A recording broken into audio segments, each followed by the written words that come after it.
Democratic Senator Chris Coons of Delaware. He's a member of both the Foreign Relations and Judiciary Committees. Senator, thanks for joining us. Thank you, Wolf. Always good to be with you. So based on what you know, Senator, so far about this meeting involving Donald Trump Jr., would you go so far as to call this collusion? Well, that's a legal conclusion, and I'll leave that to Bob Mueller or the Senate Intelligence Committee to conclude. But I'll say this, it is clearly a part of a disturbing pattern where senior members of the Trump campaign or the Trump administration, and I'll remind you, this includes Attorney General Jeff Sessions, former National Security Advisor Mike Flynn, and now the president's own son, his son-in-law, and his campaign manager, all conveniently forgot meetings with senior Russian officials, or in this case, a representative claiming to have hacked emails from Hillary Clinton, a Russian lawyer who was seeking to provide information to the Trump campaign.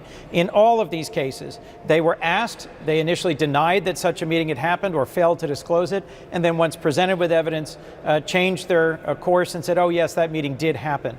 That's very disturbing and is exactly the reason why we need to have an independent, ongoing investigation by Bob Mueller, and the reason I'm encouraged that the Senate Intelligence Committee continues to pursue this investigation in a bipartisan manner. What do you make of the changes Donald Trump Jr. made between the two statements he put out this weekend, one on Saturday, the next one on Sunday, going into considerably greater detail?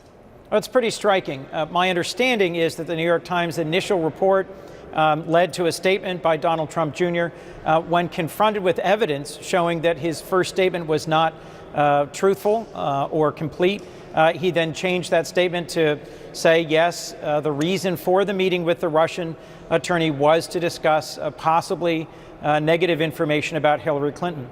In an earlier quote on this show this evening, you showed Kellyanne Conway saying, well, nothing happened. There wasn't any significant information exchange, and suggested that this was just standard operating procedure for campaigns. Let me be clear. Campaigns do engage in opposition research, but this was a meeting with a representative, potentially, of a hostile foreign power. That's a very different sort of meeting. Donald Trump Jr.'s own statement as to why he was meeting with this Russian attorney and what he hoped to gain from that meeting leads in a very different direction. Why are we just now finding out about this meeting? Great question. My hunch is it's because there's good journalists on the beat who are digging into details, and there are sources that are coming forward that are providing more information now that they know that there are ongoing investigations, both by Senate committees and by Bob Mueller. Jared Kushner did not disclose this meeting with the Russian lawyer on his initial security clearance form. Does that pose any conflicts for you as far as he's concerned, working in the West Wing, advising the president? It's just another in a series of troubling incidents that suggest that senior members of the Trump administration have not been fully truthful about their disclosures about meetings with senior Russians. I'll remind you that the Attorney General of the United States recused himself from a number of matters involving the 2016 election because he had failed to fully disclose meetings with the Russian ambassador. This is partly why the former National Security Advisor was fired from this administration, and this is just the latest in a series of incidents that all point in the same direction. Even if the Russian lawyer didn't deliver the promised information, what issues does it potentially raise that this meeting took place at all? Well, Wolf, the fact that this meeting took place in Trump Tower, including Trump's former campaign manager, Paul Manafort, his son-in-law, now a senior White House official, and his son, and that they were seeking information, allegedly compromising information on Hillary Clinton from a Russian source, suggests that folks with those senior positions in the Trump campaign were routinely seeking such information.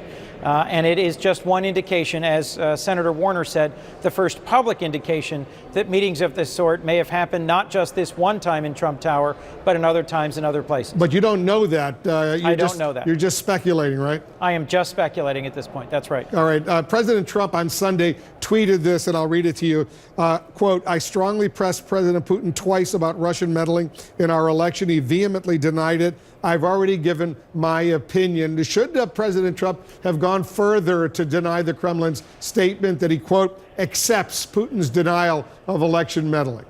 Absolutely. President Trump, former candidate Trump, has a long pattern of not standing up to Vladimir Putin, of not challenging his intrusion into our 2016 campaign, his violations of human rights, his intrusion and interference in Ukraine and Syria.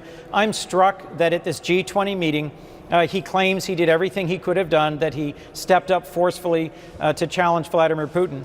It would have been far more forceful had the bill that was passed here in the Senate by 98-2 that imposes new sanctions on Russia to punish them for their interference in our 2016 election had instead been signed into law and presented to Vladimir Putin as the first real punishment, real consequence by this Trump administration for Vladimir Putin's interference in our election. That would have been a far more decisive confrontation with Putin.